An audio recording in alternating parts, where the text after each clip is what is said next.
কেমন আছো বন্ধুরা? দেখতেই পাচ্ছ ঘরের কি অবস্থা। চলো গল্প করতে করতে ঘরটা গুছিয়ে নেওয়া যাক। আমরা মেয়েরা ঘরের কত কাজ করি, তবু বলে মেয়েদের নাকি কাজ নেই। যে যার কাজ সে তার কাছে বড়। মেয়েরা কাঁদলে ঢং, না কাঁদলে বেহায়া। কথা বললে বাচাল, না কথা বললে অহংকার। আমি একটু বেশিই কথা বলে ফেললাম। কারোর খারাপ লাগতেই পারে, কিন্তু যেটা সত্যি সেটাই বললাম। কারোর খারাপ লাগলে ক্ষমা করো প্লিজ। আমার কথা বলতে বলতে বিছানা গোছানোটা কমপ্লিট হলো। চলো এবার একটু আলমারিটা গুছিয়ে নেওয়া যাক। দেখো বন্ধুরা, আলমারিটার কি অবস্থা। এখন সময় নেই অতটা ভালো করে গোছানো। যেটুকু গোছানোর গোছাই, পরে একদিন খুব ভালো করে গোছাবো। আমার কিন্তু আলমারি বিছানা গোছানো কমপ্লিট হলো। দেখতেই পাচ্ছ কত সুন্দর লাগছে। এরকম ঘর গোছানো থাকলে কার নাই ভালো লাগে বলো। আমি ভিডিও করার সময় আওয়াজ দিতে পারি না।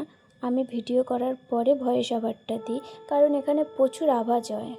তোমাদের সাথে গল্প করতে করতে চাটা ফুটে গেল। চলো চাটা নামিয়ে নিই। আমি চা খাই অবশ্যই। ততক্ষণ তোমরা ভালো থেকো, সুস্থ থেকো। চলো টাটা।